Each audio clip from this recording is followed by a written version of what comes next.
welcome to Real Nerds. I am Ryan, to my right, James, and Shauna, and to my left. I'm last today? Well, you're last because when you do your You always hands, start with me. When you do your hand signals, sometimes you're kind of a dick. No, You sit there, Whoa. all impatient, all put out. Like, why isn't anybody paying attention to my hand signals? Maybe if you flip me off, I'd pay attention to you. All right, if you want me to flip you off. Maybe I do. Maybe That's I, the only way you respond to Maybe I only direction. respond to fuck. Is that how your parents taught you Yep. to respond? Yeah. Flip you I off? Like, hey, only you little respond. fucker, get over here. I'm just kidding, Brad. I was just picking on Brad because it's fun. Hey, we saw it Hugo is this actually, week, It's really fun. and we'll talk about that later. But first, real news. It's real news.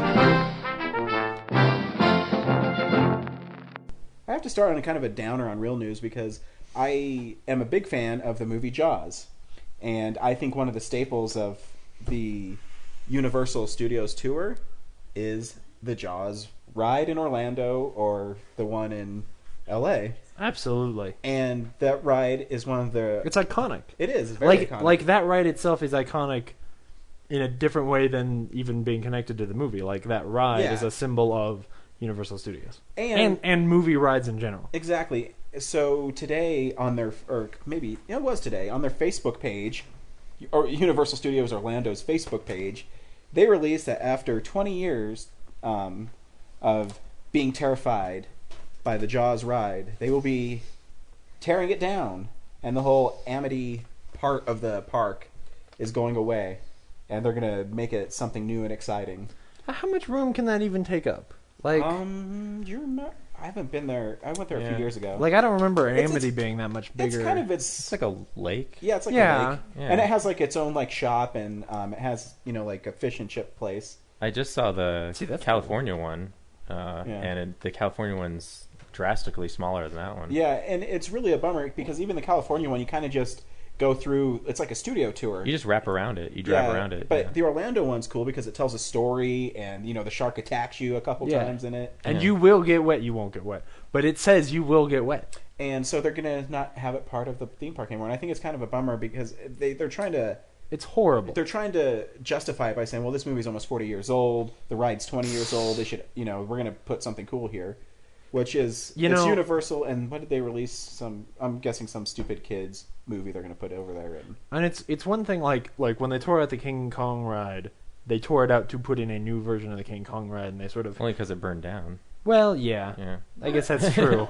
But That's Yeah. right. Yeah. I forgot that had burned Yeah. down, But but still, I bet they would've still remade they it, still yeah. would have done it because like I was on the original King Kong ride before. Actually, I'm the one who burned it down, but Nice. like it's not much, like there's a big crummy looking King Kong and he attacked, it's not It's not like really part of impressive. The earthquake, the whole. It's part of the whole disaster part of the. But did you see the yeah, new park? one? Yeah. but Did you tell me you saw the new one, King Yeah, Kong? And this new one Is it really cool? good? It's like the cost effective version of King Kong. Like, okay, we don't want to spend all the money to build another To build a giant latex King Kong. That's giant a King bummer. Kong. So let's just put 2 screens on the side of a And I was reading too bus and do 3D projection. Huh. So I mean, that's a shame, but at the same time, like, what I was going to say was, I could see how if they were going to tear out the Jaws ride and put in a new, cooler, more updated Jaws ride, Exactly. that, at least then we could have a conversation about whether or not that was unethical, but here they're just ripping out the Jaws ride, which is, exactly. It's kind of depressing. I mean, because to me, like, whether that ride is still good or not, that is an icon of that site where I would, when I go to the Universal Studios, which I haven't been in a long time, but when I go, I would make a point to go see that ride because that's one of the things that you do. Because even that side of the park, I think they got rid of the Back to the Future ride too. If you went from Amity, you'd go straight to the Back to the Future part of the park. And to me, that's like really iconic parts of it because I always, even when I was a kid and I went there, or as an adult, I love opening it up and seeing like the little Jaws logo and the shark coming out of the water. It's like a highlight for me. So it's kind of a bummer that they're going to replace it. And I guess because Island of Adventures is so much more popular now, with the Harry Potter, which they're going to put in LA now too. They are. Which is not that shocking. So they had 2 major park announcements that they're going to put Harry Potter in LA and get rid of Jaws. And I guess I was reading that Disney tried really hard to get the Harry Potter world in LA at Disneyland, but they didn't do it. Yeah. Because they really don't have any more room to go. And I guess the Universal Studios, haven't been to one in LA in for years, and I guess it's already like super cramped, so they don't even know how they're going to fit the Harry Potter ride world over there or something. They're about something else that's 40 years old. Yeah. Yeah, great. Don't get me What wrong. about the Indiana Jones ride? Because that's 40 years old. I mean, Oh yeah, I know. you know, well, I guess And it's how iconic is the ride itself. yeah, isn't but I mean, old. it's still like it's still property's old. old, so- Like, well, the property is what 30 years old. But I think the Yeah, ride that's is what I only mean. maybe 10, 12. Even so, it's a bummer. But Don't get me wrong, the new King Kong thing for what it is cool. Like as far as 3D Yeah. movies, like, but essentially it's just a 3D movie on either side of you, and it just screams like the Jaws ride is expensive because there's maintenance on mechanical things Probably. failing, and Oh, there's yeah, constant sure. delays of like, oh, we can't put these people through, so there's less people going But- through and paying tickets, and then but they if- have the explosion, so there's fuel costs, and it's just like, let's rip out Jaws and put in like a video version of Jaws. but that's not what they're doing. They're putting in something else about, you know, it'll be some fucking probably cars. Fast Five. Yeah, well, Fast Five, the ride. all right, now don't get my hopes up. But It's an animatronic doing the raptor. yeah, Come on, man. That's yes, Scorpion King. absolutely. Maybe we'll use Robotic Scorpion rock. King. Actually, they have a mummy ride there, and it's amazing. At the Universal one, it's this roller coaster that's out Yeah, of control. they did It's that. really cool. That's the LA one too. But like if they put in a new version of the Jaws ride where like the shark doesn't always attack you from the same places, where the animatronics are probably better and don't need to be upkept as much, like maybe you made it smaller or whatever, you know, you Yeah. could do things to make that You could because something new and modern. And think about the crowds that would bring. Like, well, the Jurassic I at least Park have to ride, that assume. T-Rex in it is amazing. yeah. Is amazing. Anyway. But anyways, moving along. It's That funny bummed because me out. you started saying that you were going to start with a bummer, and somebody died this week, so I thought that's what you were going to talk about. Oh, no. Patrice O'Neill died this week. He did. Who was awesome. I always loved him. And Who? Oh, sorry. yeah, I mean, the thing is when you Sorry. say the name Patrice O'Neill. Oh yeah. Okay. Okay. Yeah. Yeah. Sorry. I Not missed that not part. everybody knows who that guy is, but if you saw his Sea face, you'd be Monster. like, "Oh, dude, yeah, like the other guy from the warehouse in the office." Like, Yeah. it's a Also shame. Stand up. Oh no. Tough crowd with Colin Hold on, Quinn. but not everybody Tough crowd watches with Colin stand up, Quinn. so not everybody's gonna know Patrice O'Neill. He's really good you on the know. roast of Charlie Sheen. I was picking the thing that was the most popular that he's been on, where most people would like. If you didn't know his name and you just recognized his face, you would be like, "Oh yeah, he was that other guy on The Office." But anyway, there's some big news though about Ryan's most anticipated movie, Ouija, Yes. which we thought was dead.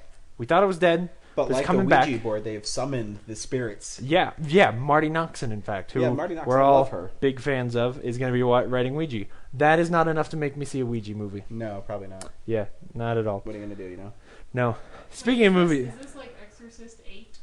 no, it's not it won't be like The Exorcist at all. Pulse, It'll be maybe? Pulse? no, it'll be like a movie where you know, kids get together, play Ouija, think it's no big deal, something crazy will happen, and then they'll have an adventure. Like Ooh, a pool and they cleaner make will a be out of movie the version pool. of Something dangerous, 'cause that'd be great. Oh yeah, there you go.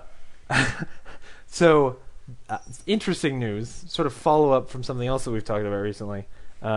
Twilight We're not done with this. is giving people seizures.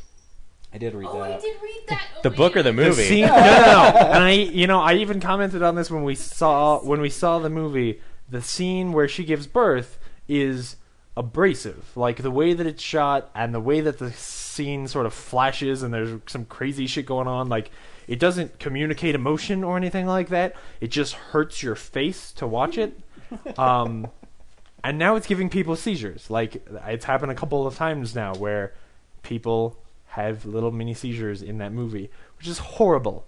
It's one more sign of just how god awful that film is. Question: True. If a pregnant woman has a seizure, does it induce birth?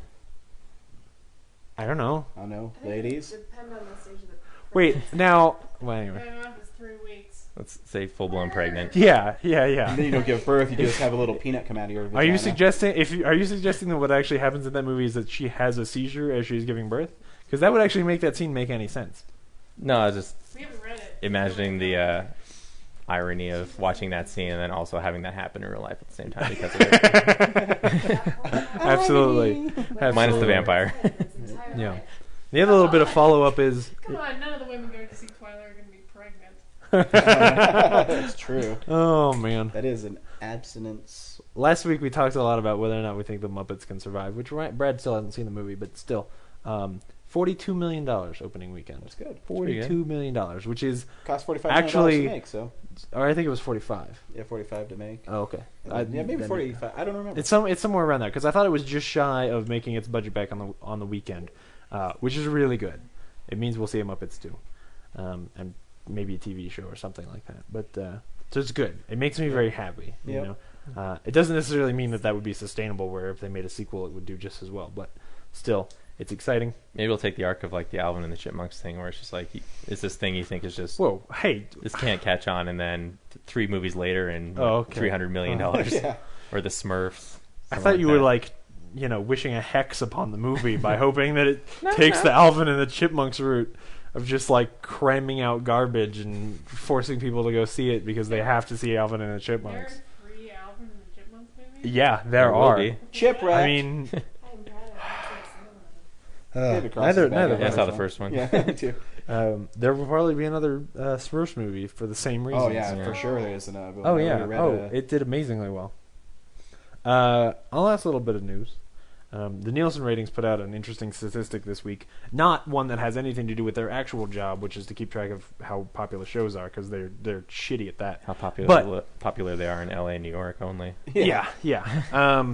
What they put out a prediction basically that in 2012 the number of households with televisions will go down, and what they mean by that is people with cable or watching TV over antennas will decrease, which will be the first time since 1970, which is when Nielsen was created in the first place, which is kind of fascinating.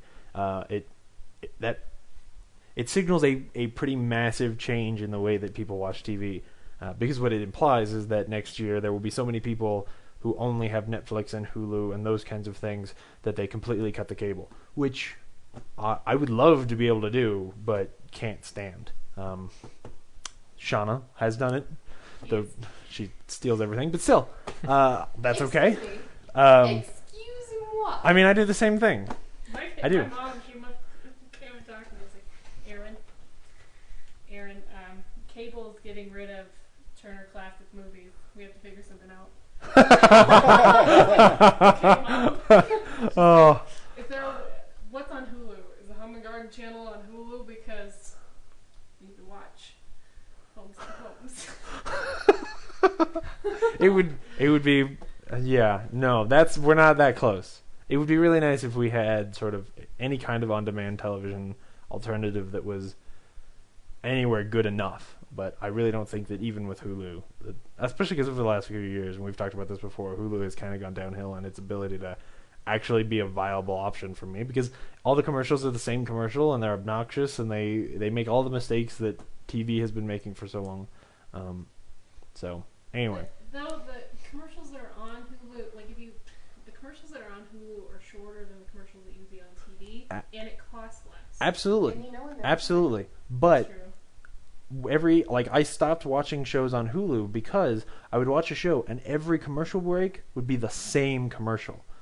And to begin with, it wasn't a commercial that was in any way interesting to me. It wasn't actually, they always sort of promised that the commercials would, be sort of tailored to you, and then they never were. That would horrify me. Comcast on. Well, Demand I don't does mean that too. they would say Yeah, you can't trust I'm not- them anymore. Oh, I kinda I'm not do. talking like And I really Minority wanna Report check where out it says the your name. And But Howard if it Dooku were, mini if it was, collection at you Target know, from Gwen Stefani. It's a program called Audience Thanks, Sense Office. that saves cookies from the websites that you visit and then shows you advertisements that pertain to that. yeah, well, About But AIDS. if you have I get a lot of cookies- AIDS commercials. your cookies disabled and you're using private browser and all of that, then it's not going to work for you. So then you Yeah. can see the personalized stuff. but that doesn't make it affect in any way the fact that every commercial is the same commercial, which is so frustrating that then I just say like, well, you know what? If you're going to give it to me free in one place and I can get it free somewhere else, I'm going to go to the somewhere else where it's less annoying. Yes, that side's illegal, but I'm not paying anything either way. And I understand. Until the FBI I understand shows up. economically how that doesn't actually make sense, but unfortunately, it's the only way I have of making a statement that the thing that you're trying to give me isn't good enough. You see what I'm saying? Like, it's a rock and a hard place still, where I really don't feel like Hulu is good enough for me to watch my shows on there. That makes total sense, but if you look at like the trending of how available legal and free options other than television, like over the last year, how that's It's wonderful. hugely increased, and it's just going to continue to do that because, like, I mean, I don't have a TV, Yeah. and I only watch things online, and I've done that for the last 3 or 4 years Yeah. already. And let me tell you, 2 years ago it was a lot harder to watch everything I wanted to than it is Oh, now. absolutely. Legally. No, it is still great. I'm just saying that there is still a long way to go, at least for me, to say like, oh yeah, well I'll completely cut the cable and find other ways to watch The Walking Dead. No, I mean, I need to have that, or Amazing Race or something like that. Like I need to have actual cable, actual television, so that I can watch those things because I like having them when they come out. You know, I like having them right away. Hey, speaking of TV, did you see the new trailer for Kiefer Sutherland's new show? No, he has a new Looks show. interesting. It's called Touch, and his kid is able Who's to. he touching? I don't really understand why it's called that, but he has a son who What's his can. name? He Hey, I'm All these touched. characters will be touched in real time. That would actually be cool. he recognizes patterns, like the same number in patterns, Like the And show s- Numbers. basically. But with I like never watched that show, but that's what I assumed it was but about. but it does the kid. He's able to predict things, and then Danny Glover's in it, and Kiefer Sutherland's still wearing like Jack Bauer clothes. He's wearing a hoodie and a coat in the show, so it looked interesting. I'll watch it because it comes on soon. I thought Danny And, Glover had retired. maybe. Nee. Oh no, 2 days, dude. Lethal Weapon.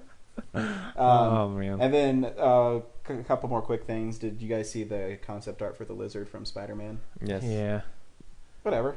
It's looks, weird. He looks like, like a dude that has some Skin people are disorder. Yeah. like, they're all pissed off, but he looks like a lizard guy. Like I was Killer Croc. I was expecting him to be like an alligator man, like he is in the '90s show, you know, where he's got like a big snout and looks like an alligator. Mhm. And so when suddenly he was like Killer Croc, I was like, ah, Well, he actually looks like the Alright. Ditko version from the early '60s. 'cause yeah, he does. Ditko never did the elongated. Yeah. mouth He just and makes him look snout like a and stuff. lizard man, which is his name. It's funny. I always love reading the comments by fanboys because they're like, "Where's Oh, his yeah. lab coat?" Really? and then it's like, "Where's his lab coat? This movie's going to be shit because the lizard is not wearing a lab coat."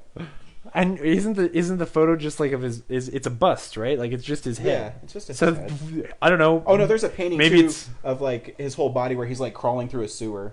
But, Oh, I mean, like yeah. it's concept art one. Yeah, And it's yeah. painting. It's what you would put on underneath the wardrobe.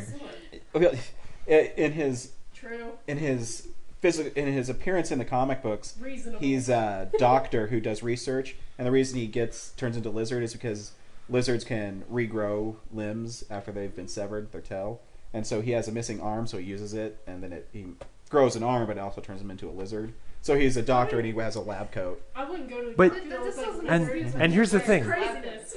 Everything else you said still true in the movie, which is all the stuff that's Exactly. important. But, like you know- like people bitch about the completely wrong things. Exactly. I mean, that stuff doesn't matter at all. And the character is really interesting because when he turns into the lizard, he has his brain function goes down, so he's stupid and just a brute. But he's like one of Spider-Man's best friends as Dr. Kirk Connors, and it's really interesting. It's a really good story. Hey, you remember when the fanboys were up in arms because the Joker's not perma-white? Look Yeah. how that turned out. Exactly. Amazing. Oh, hey, great lead-in. Did Oh, you know yeah. the Dark Knight Rises prologue is not going to be in Colorado? Yep. I just read online they have it in Omaha, Nebraska, but it's not in Colorado. Why do people hate us? I don't know. It's bizarre. That's all I got. Brad, you got any news for us? Nope. Slacker. So we're going to jump right into what we've been watching, and since the big elephant in the room is how amazing The Walking Dead is, and Aaron, do you want to step out for a minute? Go look in the kitchen.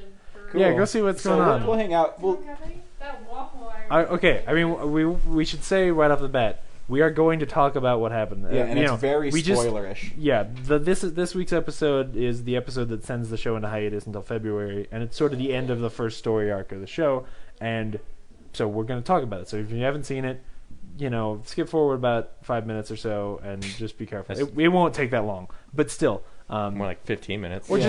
just pause it, go watch the show because Yeah, dude, you should watch the show. You can watch it right now. On demand. That's how I did it. Exactly. That's how I got caught up. It's interesting because the thing that people have hated the most about this season is Sophia disappearing. Exactly. Like it was sort of forced, and I totally like. I saw it as sort of the key to all the other stories that I found interesting getting started. You know, I cared about Herschel's farm. I cared about Lori getting pregnant. I cared about Carl getting shot. Those are the stories I cared about, and those all happened because Sophie disappears and they go looking for her and all of that. And then this week, when all of those things were sort of coming to a head, and we had this amazing moment where Shane is like finally breaking, like this everything I'm that he has taking done. over. But at the like same time, you realize that he is really falling apart. But you do kind of, I mean, you do agree with it. To me, I do kind of agree with him, because why do you have those things in there? Because obviously they just, and we're talking about the zombies in the barn. I'm sure you know, but the barn's full of zombies, and he thinks Rick isn't equipped to be in this world. And some people might think that's cliched and everything, but I mean, I still think it's a great scene when Dale's trying to hide the guns from Shane, and Shane tracks him down, and he says, "Why don't you use the tracking ability to find Sophia?" It's indirectly getting at the main question that the show and the books raise, where it's, you know, Rick on one hand is the guy who wants to remain human and stay centered and try and survive through this, and Shane is sort of the reactionary one who is sort of giving into this world and becoming more violent, and he becomes the Walking Dead in a way. And he does anything to He's willing survive. to do anything to survive, whereas Rick theoretically hasn't hit that point yet. And the one thing I love is Shane doesn't make it this far in the comics, and I think he's one of the best additions to the cast. Oh yeah, keep on going, because he's like unhinged. Yeah, how they've taken this story, and it's the same story. It's just that they've stretched it out so much that they can really explore this transformation. Because you know, a lot of this stems out of the fact that he basically killed what's his name, Otis, and nobody else knows that. He's the only one who knows that. We know that, he knows that, and we're watching that sort of Dale eat away suspects it. at him. Dale suspects it, and a lot of people. I was reading an interview with Kirkman, and he does bring up a good point. They said, "How does Dale know everything?" But if you really watch his character, he's the guy who watches everybody.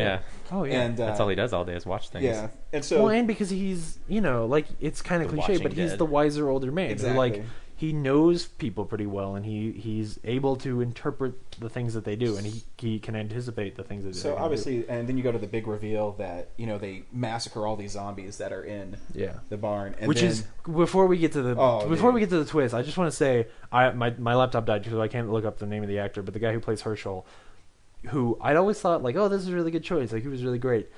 His acting, his role in that scene, when he drops to his knees and is just like falling apart because he realizes that everything that he was afraid was going to happen is coming true, amazing. Like, just killed me. But also that part too, you don't know, is he sad because they're killing those people, or is he sad because he realizes that they aren't alive? Because that scene is powerful when it's when it's a Shane's couple like, different things. Are they sick? And he keeps on. Oh man! I think he both is letting it happen because he's sort of realizing that they're right. I think he's sad because he's watching them kill his wife and his son-in-law and things like that. And at the same point, I think he's sad because he's watching these people that he, you know, to some degree had hope for and thought like, these are living people, surely, you know, like these could be good people, and they're doing this horrible thing that I don't agree with. So I that's part of why I think that's so good, is that in that scene you feel for him, like even if you didn't agree with him, even if he was kind of a dick to people before that, when that scene happens, you're just like, oh my god, yes, absolutely. And then it happens, and then Sophia comes out as a barn as a zombie, and I'll tell you right now, I was watching it with my wife. My wife cried when they were killing all the zombies, and then she comes, you know, stumbling out. A tear is going down my wife's eye, and because as soon as Rick walks up and points that gun, and that's a great note, because Shane is the one who can kill them when they're not people to him, and then when he sees Sophia and she is, Rick is the one who can kill them when they are people. And like that. I mean, just the fact that I said that the way I said it gave me chills just now. Like, that moment and that dynamic is amazing. Because it's really something to have sympathy for monsters. But when you really think about it, they are just people. It's not like they chose to. It's not like, you know, Jekyll and Hyde, where you choose to be this way. You know, it's you have no choice in it, and when you see the effects on it, it's really powerful. And I've never been like, it sounds stupid, but I've never been so moved by something my wife did, because it's really bizarre to think about it that way, where it can just actually bring someone to tears. Yeah. And that's even before the big reveal. Like, my wife couldn't believe it. They're just how barbaric they are, and Herschel breaking down, and then she lost it when she came slumbering out of that barn. And I was watching The Talking Dead, and originally they shot it two ways. She came out of the barn originally normal, because that's how everybody would see her. And then when Rick walked up and pointed the gun at her, then you saw her as a zombie. And then the director of it was actually a woman, and she said it was way more effective. She just came out as a zombie. But hopefully on the Blu-ray they'll have that deleted scene. It just hits, because it even hits before. Like, when you hear the noise, at first I think like, oh, it's gonna be Herschel's wife, because they've made no reference to which one was his wife until you really. And because of the pilot episode, like, that is sort of a big deal to viewers, and so that was my first thought. And then you see the shoes, and that's when it hits. Like, it's way before you even like think about it. Like, it hits you and you go, oh my god, no, and you Brad, can't do this. And here's the thing, like, it hits everybody who watches the show, because it's not, Sophia's still alive in the book, and she is even one of my favorite little aspects. Like, I'm always rooting for Sophia, even though she doesn't do much in the books. I'm rooting for Sophia because I'm like, well, she and Carl have to get together sometime. Yeah. And so to kill Sophia in the show is like, no, like, it rips the hope out of the show for me to some extent. Like, it just kills. And Brad, you never really read the comics, and how did you think the show? I thought it was great, because they build it up right before that with the whole Cherokee Rose thing. Like, there's hope. We're gonna find her. And they keep telling you, like, this, it's gonna happen. Like, Daryl goes through hell trying to find her, and and even we've got this romance. We've got this romance that's based around like they're in this tension, because they can't actually be. Daryl and her mother can't really be together until they get Sophia back. Like, there's this thing between them, and now what do you do? Like, how? It just kills. It breaks so many of the little stories that have been going on in the show, because she was the reason that everything was happening. And I was also wondering a lot of the episodes, just like, okay, so like once we find out the zombies are in the barn, like, how do they herd 12 different, how they trap them in there? Like, well, and you see, usually one's like a tough to handle, but they do the little. And also, there's a throwaway line thing that I didn't catch, and it's because I watched The Talking Dead. The reason the reason they didn't know that Sophia was in there is because Otis is the one who would capture all the zombies and put them in there. Did you see the preview during Hell's on Wheels for the next episode? Yeah, I did. Yeah, it explains a little bit of that. Like, that's how the whole clip is just like, how did you not know, to Herschel? Like, how did you guys not know she was in there? Like, Shane's all pissed off and stuff, and then it kind of cuts off, and you're like, oh, I want this conversation to continue. And you know what I like too? Herschel kind of blows it off too. It's like, I didn't know. I don't know. Otis might have known. I'm sorry. I don't. Yeah, it's a lot like the comic, where there might be 2 or 3 issues where they kind of just talk and nothing really happens, and all of a sudden you're just hit with something that's really effective. And so kudos to the TV show to be able to do it. And I think it shows that the show has sort of found its place, where they can do things that not everybody likes, but in the end, when you see where they go with it, you go like, oh, okay, I'm with it. Like now, I even, a friend of mine who really his biggest problem was the thing with Sophia. Like, he wanted them to just find Sophia because he wanted that to be over. I texted him and I was like, do you feel slightly differently now? And he's like, yeah, I like it more. Like, I don't know, it may not be until the next time he rewatches it, and then he's like, okay, because now that I know where it's going, man, this is really good. But the fact that the show will be able to now make mistakes and not be, honestly, I feel like it's got a little bit of the sort of Tebow fever on this show, like, where it has to either be perfect or it's garbage. I've seen the fans do it, especially on season 1, and I don't disagree with them, but I saw people say like, oh man, the show this is the most amazing thing I've ever seen, and they said that 3 episodes in a row, and then they said, I'll never watch the show again. And you're going, no, you can't. It's just television. You have to bear with this stuff and see where they take it, because sometimes they'll take it in amazing places with things that you didn't like in the first place. And this is one of those places. Like, they did something that and then it just killed. So I'm very excited, and Me I too. can't wait till February now. Yep. Yeah, it's Kept me interested. Yeah, Good. good. That's good. And I was really good because you were so quiet for a while that I thought you were going to be like, yeah, it was all right. And especially because on Facebook you said something like, "Oh, I watched this week's Walking Dead, so you guys can gush over it on Friday." And I was like, "Oh no, he hated it. Like something about it just didn't work for him." But No, one of the other of our episodes, my complaint was like, "Where's the Sophia thing going?" And Yeah. that's how they chose to wrap it up. I was Exactly. like, "Great." and you go like, "Oh man, they got balls." Yeah. It's great. And the other question they bring up with like Rick and his wife is like the whole, why would we want to keep on living? Like, what is there to look forward to? Yeah. Even if we do stay alive, like, there's no art, there's no way to socialize. It's just survival. Yeah. And what's the point of surviving? Like, what is there to look forward to? I was like, yeah, Oh yeah, that episode. kind of good And question. that was that one that I said was, I think, my favorite. It still is my favorite episode this season, because that whole dynamic is the core of the whole show. Mhm. Is this question of like, well, why even try? You know, Yeah. that's great. It's really great. Sweet. So I also watched Super 8 again this week, and that movie's So did I. amazing. I did too. Yeah, That Yeah. movie's Oh, absolutely man. amazing. it went Yeah. by faster the second time though. Yeah. Like, watching it seemed really a little quicker yeah. pace. Oh yeah, I felt Yeah. that. I saw it twice in theaters, and I know what you mean. I felt the same thing then.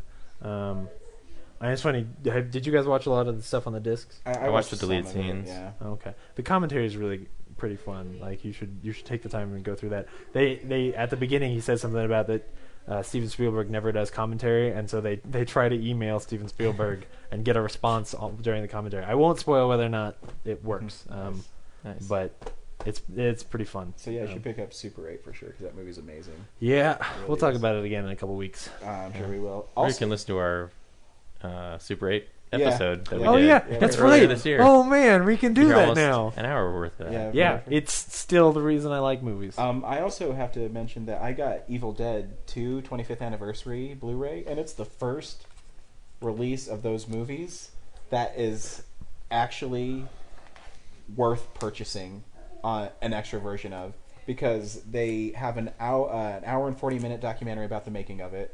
They have a commentary with Sam Raimi, Bruce Campbell, and Greg Nicotero. They have deleted scenes. They have Greg Nicotero and all his guys at KMB shot their own little movies while they're making it. So they have these clever little movies that you can watch in them. They have all the trailers. It's just really cool. And it's basically... And all the menus before each chapter of the documentary is all done in this really cool stop motion animation, and so it's really cool to see a movie. And the Blu-ray is only $10, so it's cool to see a Blu-ray of an independent horror movie that's 25 years old finally get the respect it deserves. And you should definitely pick it up if that stuff interests you. That's what I watched. Did you watch anything else, Brad? I did, but I'm spacing it, so why don't you go? I don't have anything else because I watched Super 8 and I watched The Walking Dead. I know I watched Super 8. I watched The Walking Dead. And I watched a whole lot of DS9. Actually, I didn't watch a whole lot because it took me like 4 days to get through an episode called Trials and Tribulations. Not because it wasn't a good episode. It was really good, but I kept falling asleep, so I had to keep going back and... That might be the first episode I ever watched of Star Trek. Really? It was Trials... Was not... Oh, The Trouble with Tribbles. Never mind, sorry. Yeah, The Trouble with Tribbles. Yeah. This is an episode where the DS9 characters go back in time and then weave themselves into that episode in some really cool Nice. ways. It's shot looking like it's shot in the 60s. Like it sort of puts on this idea that the reason that the original Star Trek looks the way it does is not because it's shot poorly or because it's on film or TV. It's actually just because the lighting on starships was different. And so that's just, like that's the whole idea, and it's cool. They had different light bulbs. Yeah, exactly. That's how On it the feels. Enterprise. Because when they go back in time, suddenly it's shot like that old show, and you're like, wait, what? Nice. How? Yeah, it's really I'll have good. to check it out. That's cool. Yeah, it's a good one. I've watched a lot of DS9, but I mean, there's episodes I haven't seen, so Oh, there are episodes I haven't scattered seen throughout. too. Yeah. Because there are episodes that I fall asleep 2 minutes in, and then Usually I'm like, episode that to see was it's like clearly them that versus was the a shitty Jem'Hadar episode. and Oh yeah, no, Bunch of anything that politicians has talking. too many Bajorans in the first 5 minutes, I don't finish the episode. It's just too much. oh great, slavery again. Oh yeah. Anyway, Awesome. you don't remember what else you watched? Yeah, let's just say I watched Super 8 and Walking Dead. Mm. And if I remember by next week, I'll bring it up then. Yeah, whatever. So, All right. Now it's Sweet. time. So we saw Hugo. Brad, should people see Hugo? I think a certain type of people should go see Hugo. Women. No, by that, women by who that love you cinema. Brad's nodding. mean, by that Women you who mean love like, cinema. You mean, yeah, I was gonna say you mean movie people. Yeah. Okay. James. Yeah, I'll say yes. Probably with the same caveat of you need to be somebody like if you are somebody who knows whether or not you like Martin Scorsese movies, then you're probably somebody who might enjoy this movie. It's a little bit. There are other little issues that mean that I don't even know if I can say one way or the other whether you can. So I would just say if it interests you, then yes, but not based on. It can't be based on the trailers and the way that the movie is promoted. It has to be based on what you've heard from other people and what you've read, because the way that they sell this movie is different. I think they sell this movie like a Tintin movie, which, oh, damn, I look forward to that. But I think they sell this movie like a Mr. Megorium's Wonder Emporium. Like a kid's adventure movie. Before we It's did sort this of what I podcast, mean. I tweeted, the marketing for Hugo is an insult to the essence of the movie. Yes. Yeah, you're right. It is. Yeah. Wow. Like Sacha Baron Cohen. Does he sing in this movie? No. I'm No. gonna see it. I think people should see it. Shauna, should people see the movie? Absolutely. Shauna loved Shauna the was movie. probably the one who loved hey, it the most. here's the here. trailer that doesn't sell the movie properly.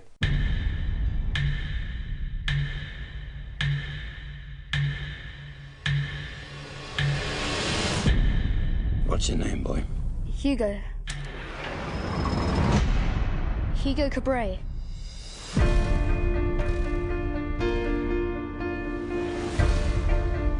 A memory from his past. Who built him? I would think a magician. The most complicated one I've ever seen. Can we fix him? Of course we can fix him. A mysterious connection. Hey!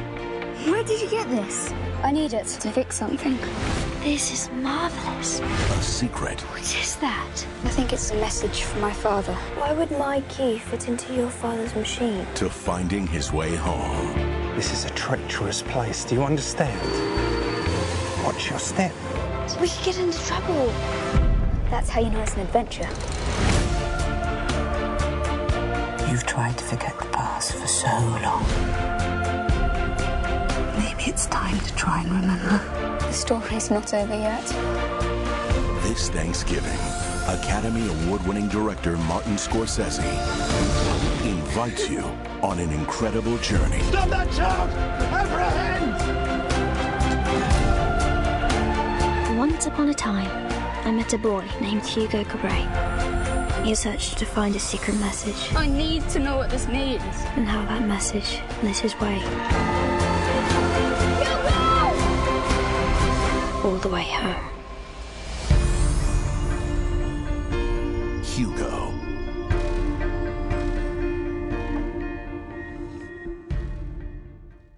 Yeah, the biggest problem with the trailer is hey, these kids are running through clocks and this crazy French. Look at all the whimsy. Yeah, this crazy French. Yeah. Which there is like a bizarre level of whimsy. There's a is. bizarre level of like, No, you there- know, like not even feeling like the train station is a train station, but that it's like a painting, you know, Yeah. where there are little stories happening and nobody ever really moves. Everybody's sort of always doing the same thing. Like that whole, I don't know, it almost doesn't exist in the real world, which obviously it doesn't exist in the real world.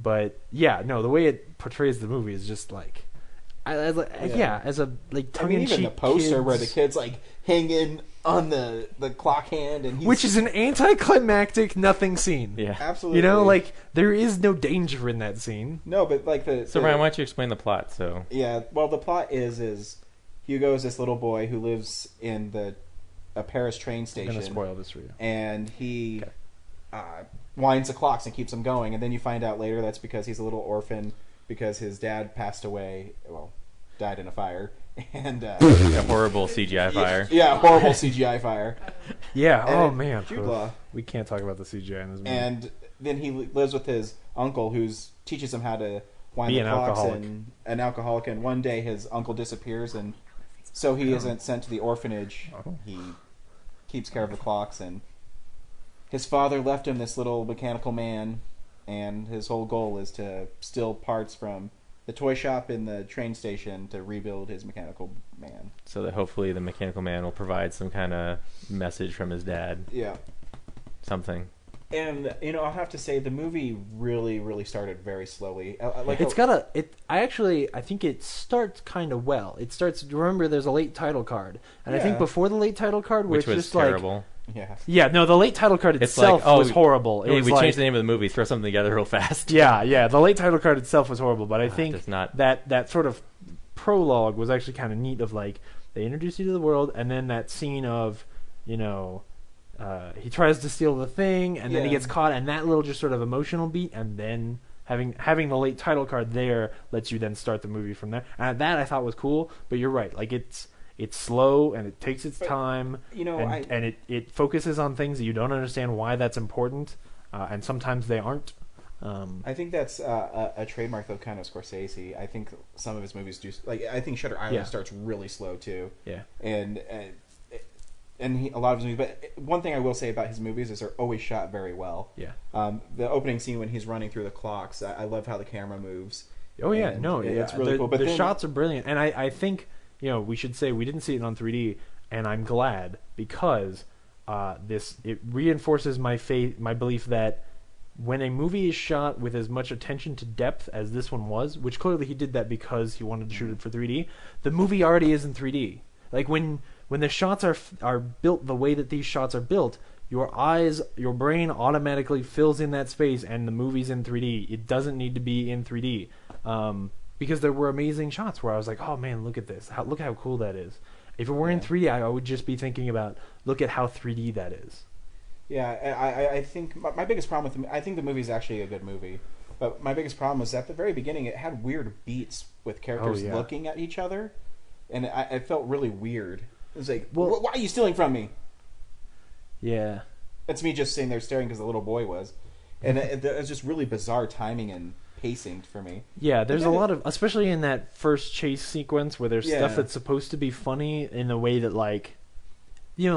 it even reminded me, there's a scene similar to it in 101 Dalmatians, where there's lots of dogs and they're like knocking things over and stuff like that. And in that movie, it's fun and funny. And in this one, it all just sort of falls flat. Really bizarre. Yeah, and it's really just flat. like, okay, all right, I understand that Scorsese doesn't do kids movies, and here he is trying, and that's how it felt to me. And it that's felt like the Shutter Island thing I felt. Exactly. It felt like him exercising muscles he doesn't even know he has. Exactly. And I mean, I didn't think it needed shots of the dog going, looking at the camera and tilting its head. Like like a Beethoven movie. Yeah. Not the cute dogs. The big mean dog. The Doberman. Yeah, the Doberman. But what I will say about this movie though, even Sacha Baron Cohen's character gets way better as the movie goes along. Oh, absolutely. Because at the beginning he starts as bumbling. He even has a really good beat. Yeah. Like a really wonderful beat at the end.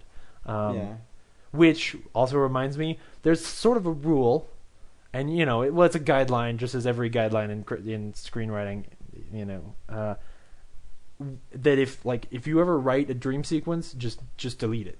And if you ever write a dream sequence in a dream sequence, just stop writing ever. Like seriously. And there's one of these in this movie that, for one thing, is awful. Mm-hmm. It's distracting, and it doesn't do anything for the movie, either of the dreams. And it sets up a scene later that I actually think would be better if it had been, if the tension had been properly built, and then you have this, because that dream sequence, you just feel like, oh, it's the same thing, but something, I guess, whatever. You can interrupt him. Like, it's all right. Yeah. I can't interrupt people. The second dream in the dream sequence, I thought did relate because of his whole idea that he has to work again and he has to fix things and fix himself, and he views himself as a kind of machine. So I thought that part of the dream sequence did work with the plot, but I agree with you on the first one. But the problem with dream sequence tends to be that the metaphor that you're trying to convey has probably already been conveyed or will be conveyed again later in a way that isn't as heavy-handed. Like him turning into the little robot man, I got you. Like he's a machine. Like we've already had all these heavy-handed metaphors about people are machines and sometimes they break, and he likes to be the person who fixes them. Like we've already got that, and so when the dream sequence comes up, I'm like, yeah, okay, I got you. It's not that it's not beautiful. It's that For the most part, I think that dream sequences don't work properly. Yeah, no, I agree, and I think because it was really unusual when he's. Especially the train. Yeah, because the he's train on there and the sequences- train's about to run him over, and then he's like, "Get out of the way, kid!" And all of a sudden the train starts plowing through everything. No mention of... It's just bizarre. Yeah, I think and that's my yeah. biggest problem with the whole movie is the pacing was a little weird. Yeah, But absolutely. but the performances were... Go ahead, Aaron. I have a sorry. problem with that in like every Scorsese movie. That- Oh, absolutely. I Oh, just, yeah. I mean... is so. I Yeah, just said no, that. It's really bizarre, because, you're right. One time it'll be this kid just fixing things, and then it'll cut to random dogs. And that's, I think, the kid part of it, where I think is really unnecessary. Oh yeah, there's Brad, shoot. you're really quiet. Oh, Once again, you guys are stealing the show. okay. There is another big elephant in the room though, which is the reveal. Which is when you find out that the girl's father-ish sort of father, godfather, is George Millet, who was the inventor of special effects. He was the first guy who ever thought to do in-camera special effects where he would film something, have the actors freeze, turn the camera off, and then change stuff, and then turn the camera back on, and it was like stuff magically appeared. That was his idea. It created special effects for the rest of eternity, and that's where that came from. He's the guy who everyone has seen at least once a clip from The Voyage to the Moon, which is the bullet getting shot into the moon. Like, you've seen that.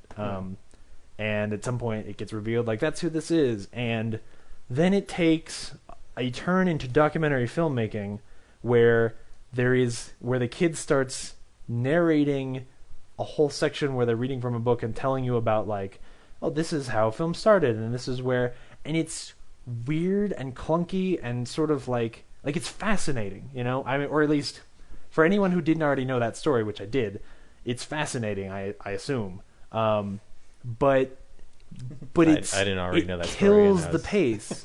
Yeah. The final chapter of From the Earth to the Moon, the miniseries, is about the filming of The Voyage to the Moon, and from there, like, that fascinated me as a kid, and then I've looked into it. So, like, that stuff was happening. I was like, oh, this is cool. Like, I'm getting to see this footage that I've always really enjoyed. Like, on the big screen, how cool is that?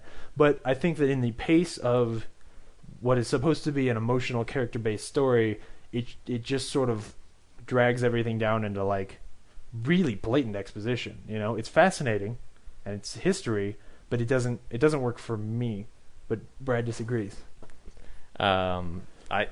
I thought the movie... can we start the movie closer to that part of the movie? Because Yeah, okay. the first... Absolutely. Up to that point where there's not a sense as someone who doesn't know what's going on. I don't get the sense that there's going to be this delve into cinema history. I'm just watching this movie that is slightly boring and taking a long time to get anywhere or tell me anything important. I just understand there's a sad kid and a sad old man, and somehow their story is going to resolve each other. Right. And then once it gets to actually highlighting the aspect of this guy, and then they go into, like, the Lumiere brothers, I'm like, my brain started to fire. Like, this is interesting. We're learning about the origins of cinema, and I'm, like, thinking about, like, how we make our little short films and stuff. I'm like, this is similar to, like, our passion for how this is created. And then like, after that, it was just like... And in the same week as watching Super 8 again, it's like, man, making movies, right? Yeah. But I don't know. It just never... honestly, during that part of the movie, I kept thinking to myself, like, yeah, I've always wanted to see a movie about George Méliès. This is not the one. Like, this is a movie about some kids having some whimsy or some shit, but this isn't like an in-depth, dramatic, emotional character piece about this guy who changed cinema and how important he was. It's more like that is... It felt more like that was the footnote and the cool thing that distracts you away from a boring movie. I will say the little boy's really good in it, though. He is. He's really good. What's his name? Asia? I don't know. It's like Asia? ASA or something. I forgot it. Asa. And he's gonna Asa. be Ender in the Ender's Game movie, though they're gonna have to bulk him up like significantly to do that. Or they're just gonna put like a puffy shirt on him. If Christian Bale can do it, he can do it. Yeah, Yeah. he has some really good character moments, and Oh, you know, his eyes are amazing. yeah, when Like he- every time I didn't mean that like weird. I just mean every time he's emoting with his face, he just gets at you, Yeah. and it's great. Like honestly, I think that his acting makes up for a lack of character in his character. yeah, You know, like yeah. I the am part more where he's- interested in him just because of how well he is portrayed than in what we're really told about him. I agree. It's kind of weird. Like, it feels like Scorsese is adapting this book about someone who's like, I'm going to write a story about a kid who's going to introduce people to George Méliès. And then the end of the movie, like, they go back and thank the kid for allowing us to enjoy George Méliès again. It's like, Méliès is the more interesting part of this story. Exactly. That's really my problem with it, is that But and maybe I started to think about the title, like, they went from like Hugo Cabaret to Hugo. Like, they should do something more about. Well, you can't a call title it. about cinema You can't and call stuff. it. Well, okay, yeah, you can't call it George Méliès, and you can't even really talk about cinema because it gives away the fact that that's what the movie's really about. Right. If this is like, if we're just talking about the title for this movie, you can't make the title about movies. If you made a different movie about George Méliès, then you could. You see what I'm saying? Mm-hmm. Like, you can't give away that twist in Has this anybody movie. read the book? No. Have you? No. And this is what I'm curious about, is because it seems like you're coming from a point that it's a movie about George Méliès. No. I don't think it's a movie about George Méliès. If it were, you could title it something like George Méliès. My problem is that it's a movie with George Méliès in it, with a lot of information about him, and that stuff is more interesting to me than the like running through the train station and the robot dude and things like that. Like, I'm more fascinated and even more moved by what that man achieved than by the little kid story plot points. You're not young enough. Maybe. That's the I mean, problem, is because the movie it's a child's story. I And think it's from the viewpoint of the child, and the whole thing of like the discovery about George Méliès and all of that, like it's given off with that wonder of, oh my gosh, this is so cool, that a child would have about it, not someone who's analytically sitting there thinking, this is the history of movies. This is no. But, I mean, I think Lord. okay. I feel that's how there's it's two supposed things. to be, There's two but I things. think First of all, Scorsese's too much of an adult to. Yeah, like, if this is really supposed to be for kids, first of all, I think if you showed this movie to kids, they would ask you if they could go to their room and play. And second of all, I think that that his point in making a movie that is so surrounding George Méliès, and because here's the thing, when I watch the stuff about George Méliès, I do see it as like, yeah, this guy made dreams. Like he really was that important. But I don't see that. Boring children right now that would enjoy that movie. I don't relate with the kid in that. I just relate with George Méliès. Do you see what I'm saying? Like, I don't feel like anyway, go ahead. I don't mean to cut you off. The other thing too that's like the shots of the dog, like the dog's face and the interaction of the dogs and all the little sub characters. Those are all for the kids watching. I also yeah, feel like yeah, that's yeah. an aspect of French cinema too. Like, Like, they have those That's the thing. It staples. feels more like Yeah. it feels more like to a Definitely. callback to old. But my problem too is when I feel like the same thing I felt with Scorsese when he made Shutter Island, is he's forcing you to see these things. It's not a natural part of the movie. Like the stupid CGI of the papers falling and the CGI of the fire. Like, it's just, I mean, Though I think he skips CGI and does not claymation, but stop motion for the mouse. yeah, he does. Yeah, that was cool. That was kind of neat. Yeah, that like, was cool. It was suddenly a stop motion that mouse. doesn't and I was bother like, me. "Ooh." But when the paper looks so fake, I can't. Dude, when the town looks so fake. Oh, yeah, the there opening are shot, horrible, I'm like, horrible ugh. wide shots of the kids walking through the town where they look like they're 2 stories tall. Like they look disproportionate to the city around them, and the city around them looks fake. Like, those are the things that like are broken, you know? Yeah, and that's my problem with it, because I know he's making a kids film, but he seems like he's forcing it. Like, you have to have the dog tilt its head, and you have to have It I feels think it feels like Shutter Island. It feels like Yeah. him making a kids movie, having never seen a kids movie. I think it's more effective when he's taking a bath with what's even the dude's name? Train inspector guy, constable. I don't know. Station. They say his, Station. they say his name. They say his name at some point. It's Station like, officer. Station officer. Gus. But I think it's funnier when he's just sitting in there with him, You don't have to force me to laugh at some dog and stuff like that. Yeah. And again, it's it's him. But he's a talented filmmaker, and he can move the camera as well as anybody, or have the camera being moved how he wants it to be shot, as well as anybody. And again, he's trying something new, which I respect. But it felt like a lot like Shutter Island to me, and the pacing was really goofy. But again, the movie's really beautiful. I mean, it's well Production shot. design is really good. Yeah, the production design is really cool. And there are plenty of people who are not going to have the problems that I had. Yeah, people who didn't know the story already, people who exactly. I mean, it's the best reviewed movie I would of the year. I would never tell anybody to not see this movie if they wanted to see it. It just doesn't work for me. Like emotionally, I think it's disjointed, and as a result, I come out of it going Did you like, tell me to see it like 20 minutes ago? I'm really confused. Come on. no. I He's like on my I said, wave. Like I a said certain type when of people should see it. Boring and disjointed. Go watch No, it. hold on. Remember, what I said was there are problems with this movie that make it hard for me to say yes or no either way. Like, I said that before we played the trailer. I'm not steering people wrong here because there are plenty of people who will like this movie. Yeah, and I never want to say, don't go see this because this is crap, when I know that there are people out there who will like this movie. Yeah, it's not a terrible movie. I would not tell no. someone not to see this movie. And as But much it's hard as for me to get I'm giving behind it crap, there's a lot of stuff in this movie that I like, but like I come away from it in the light of it getting reviews like this is the greatest movie of the year. No, it's not. Like, no, it's really, really not. And I've seen the greatest movies of the year, and they are great, and they are cohesive, and they don't have bad CGI, and they work. And they this isn't that. And that's my problem, is that when a movie is given that kind of a review and then is simply okay or even good, it makes me want to point out all of the things that are bad about it. And so when you hear me saying all these things that are bad, don't take that as me saying the movie is bad as a whole. I'm just saying, like, the shit's wrong with this. That's how I feel about Inception. Inception's an okay movie. Yeah, there's plenty of shit wrong with Inception. We can talk about it at some point. I never called Inception the best movie of the year, but this isn't either. I've got to say, I didn't hear any of the reviews about it being the best movie of the year. Any of that. Yeah. Before Yeah, me neither. I had just seen the trailer, been intrigued, and was like, okay, let's give this a shot. Yeah. And so my expectations were exceeded because they were very, very low. I had the same thing with Black Swan, and the opposite effect with Slumdog Millionaire. There's all this hype around Slumdog Millionaire, and I saw it, and I was You're like, a monster!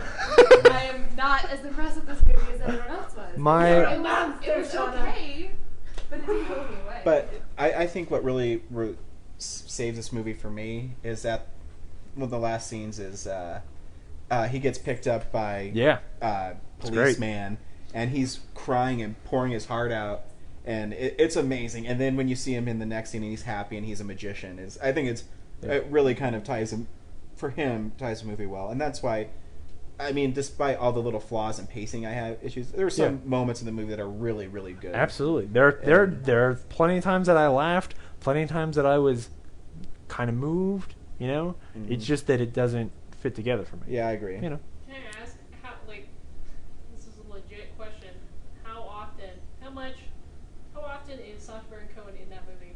He's in it quite a bit. Yeah. Oh, yeah. And he's even, like, in the trailers he comes off as sort of the one-note, like, policeman character, and there's a whole lot more to him. And that's one of the things that the movie does really well, is that his character gets more dynamic in really short periods of time. Like, they just have to do little things, and suddenly you go, oh, okay. And some of them are things you expect, like, at some point you're going to find out that he's an orphan. That's obvious. But then there are other things that they'll reveal to you, and you're like, oh, wow, that's really neat. His whole story is actually really great, and easily my favorite side plot. There are a couple of those, and he is easily the best. Yep. Though those dogs are cute. Anyways, so what are we seeing next week? The Sitter? Actually, there's quite a few choices. We just have to narrow it down. Well, Tinker Tailor Soldier Spy probably will be here next I won't week. be here on Friday, so good luck, guys. No, where are you going to be? Washington, D.C. Oh, that's right. You did tell me that. For what? Just hanging out. You gave him the president? Just hanging out. Actually, I'm thinking of are you convincing gonna go Russell to do some campaign ads versus each other Nice. with the Washington backdrop. Nice. Yeah. Cool, go to the Smithsonian. Yeah. That's somewhere I've always wanted to be. Actually, we're going to try and take a 4-hour drive to Jersey and go see Jane and Silent Bob's Secret Stash Sweet. Oh, very cool. at the same time. So Very cool. got 4 days to do it. So. Yeah, should have some Yeah. time. Mess around. Cool. So Yeah, it's up to me and you. Although I'd love what are to the see Tinker choices? Tailor Soldier Spy. I don't think it'll be here next week. But I'll it's- probably I try really and- doubt it. Yeah. Well, I'll Um, be on the East Coast, so maybe I'll get to see it. You might be Fuck able you. to. If that is in Denver, even if it's at the mine or someplace like that, I think that's what we should say. Sure. I'm down. Yeah, Sitter's so interesting too. I mean, it'd probably be Yeah. stupid as hell, but I'll give it a shot. Yeah. Who cares? But and I the think there's- unfortunate thing is there are a lot of movies between now and the end of the year, and that is definitely one of the ones that we need to see. So if we can get it done, I'd like to do that. Mission Impossible, when's that? Christmas. 16th now. Oh, they moved and- it up a week? Yeah. Oh, thank that God. and Sherlock Holmes come out the same Oh yeah, week. Sherlock Holmes. Yeah. There's okay. All right. Wow. That's one because I recently figured out that there were actually 7 movies yeah. during Christmas that I needed to see. So now there's only 6 again. Is it a good time to start preparing people for the year-end wrap-up podcast? Absolutely. Honestly, I think that we should do it a week or two after the end of the year. Oh yeah. I think, Well, I yeah, think yeah. I think we need to give it a little buffer because I'm stressing out we about need to how I market, see James. that We many need to get movies people and excited. Yeah. Absolutely, no. Our 2011 movie Unspectacular review. Hey, no, those Hey, episodes are it's really not good. spectacular yet. That's I'm just going what you've called them the last couple years. That's because last Oh, year that's sucked. true. Okay, cool. Yeah, because you weren't here. What? Yeah, you weren't Last year here. you weren't here. It was just me and James last year. Yeah. Oh, but I prepared a list. You did. Yeah. I Boo. can't help it. My grandfather died. So Oh, Oh, that's right. oh, yeah, shit. Throw that back at us, Yeah. man. Oh, What? now I I feel just- like a dick. Brad. So you know what? If you follow us on Twitter, real_nerds, we will tweet Oh. what movie we're seeing. You can also like us on Facebook, Real Nerds Podcast. You can email us, realnerds@gmail.com. And if you email us this week, I will pay for you to go see The Muppets with Brad, which is a good movie. It is. And, pretty good company. to be determined. And which one did I forget? Oh, the I mean, he Tumblr might account. show up smelling like alcohol and chewing tobacco. Oh my but God. that won't be so Oh, bad. let's drag that guy through the mud. Go for it. Oh yeah, man! Like after the movie Let's let Shauna started, do this it. dude showed up, sort of mumbled, "Is there somebody in the seat?" and then picked up Shauna's coat and moved it, and then sat down in front of her and smelled like chewing tobacco and alcohol. Because Yeah. I And- heard a and lot of people BO. like to get housed and go see Hugo. Yeah. Maybe it's Jerry Sandusky's looking for a kid. Oh man, that was good. Actually, I read a really funny article in The Onion, and it's the headline says, "Hey everybody, if we are being raped, please call the police." And it's like this little podium of these 10-year-old boys. Because, the whole Penn State thing where they didn't notify the Yeah. police when they were being raped. Yeah. It's funny because it This doesn't American really Life had a happen. really good episode about that, and you should go listen to that. Maybe But first, listen to Real Nerds. Yeah, first listen to our podcast, but then Real go listen Nerds. to This American Life. We talk about superficial things like movies. Yeah. Totally. So yeah, see you next week. Except for Brad. Brad will be in Washington D.C. But it'll be here in our hearts. He will. You'll be in my heart, like Titanic. Did you see that CGI of that dude falling? You look like one of those monkeys Hey. from A Barrel Full of Monkeys. Hey, that He shot- fell and hit the. That shot was one of the most impressive and expensive shots ever made at the time. I know. It really is. Like they Oh, kind of They're blow talking their about the load by Titanic showing 3D that trailer, scene. by the way. Hey, no, I mean The movie should stay in its everybody own talks about that. 3D Titanic. It's not good. When that I don't song wanna comes see on, it. it just feels like the 90s all over again. Oh, I think absolutely. Senior Oh. year. Vomit in the corner. That movie's not that good. It's not. But no, I love it's seeing not. Victor Garber in it. I'm like, hey, Alias, woo! Oh yeah, that's right. Yeah. Oh gosh, man. Billy Zane's great in that movie. The only part I remember, I saw that movie once in 1997, and that's the only part I remember is how awesome Billy Zane is. I remember how And it much made me I watch hated. The Phantom. You remember how much we hated Leonardo DiCaprio after that, and now look at now him, he's amazing. dude. Anyway, Anyways, bye. bye.